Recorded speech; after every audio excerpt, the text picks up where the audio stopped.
यहाँ लूका रचित सुसमाचार में हम परमेश्वर की स्तुति करते हुए पढ़ते हैं। कल पहला अध्याय पढ़े था, आज दूसरा अध्याय, और हम यहाँ पर परमेश्वर प्रभु यीशु मसीह के जन्म के बारे में देखते हैं। यहाँ पर गडरिया जब अपने झुंड की रखवाली कर रहे थे, तब वहां पर स्वर्गदूतों से उनका आमना सामना होता है और स्वर्गदूत उनके लिए क्या क्या बोलते हैं ये यहाँ पर वर्णन है, हम देखते हैं और परमेश्वर की स्तुति करते हैं। यहाँ परमेश्वर का वचन कहता है, उस दिन में ऑगुस्टुस कैसर की ओर से आज्ञा निकली कि सारे जगत के लोगों के नाम लिखे जाएं। यह पहली नाम लिखाई हुई।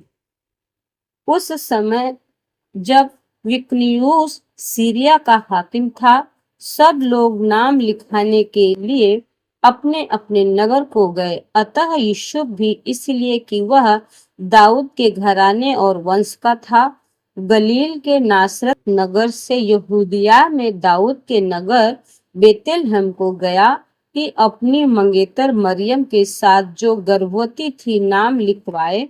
उनके वहां रहते हुए उसके जन्म के दिन पूरे हुए और वह अपना पहिलौठा पुत्र जनी और उसे कपड़े में लपेटकर चरनी में रखा, क्योंकि उनके लिए सराय में जगह न थी। स्वर्गदूतों द्वारा चरवाहों को संदेश, और उस देश में कितने गडरिये थे जो रात को मैदान में रहकर अपने झुंड का पहरा देते थे, और प्रभु का एक दूत उनके पास आ खड़ा हुआ और प्रभु का तेज उनके चारों ओर चमका और वे बहुत डर गए।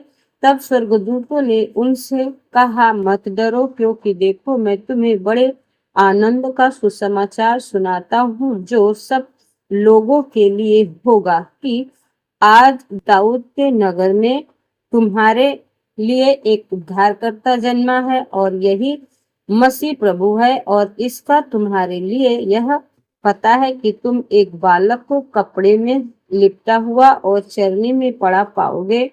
तब एकाएक उस स्वर्गदूत के साथ स्वर्गदूतों का दल परमेश्वर की स्तुति करते हुए और यह कहते दिखाई दिया, आकाश में परमेश्वर की महिमा और पृथ्वी पर उन मनुष्यों में जिनसे वह प्रसन्न है शांति। तब स्वर्गदूत उनके पास से स्वर्ग को चले गए तो गडरियों ने आपस में कहा, आओ हम बेतलहम जाकर वह बात जो हुई है और जिसे प्रभु हमें बताया है देखें। और उन्होंने तुरंत जाकर मरियम और यूसुफ को और चरनी में उस बालक को पड़ा देखा।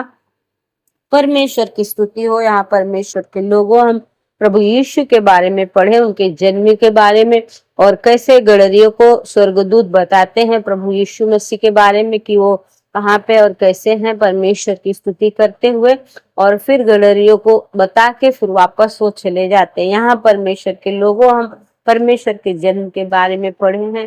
प्रभु परमेश्वर आप सबको आशीष करे, आप भी पढ़े और एक बड़े विजय को पाए यीशु के नाम में, आमीन।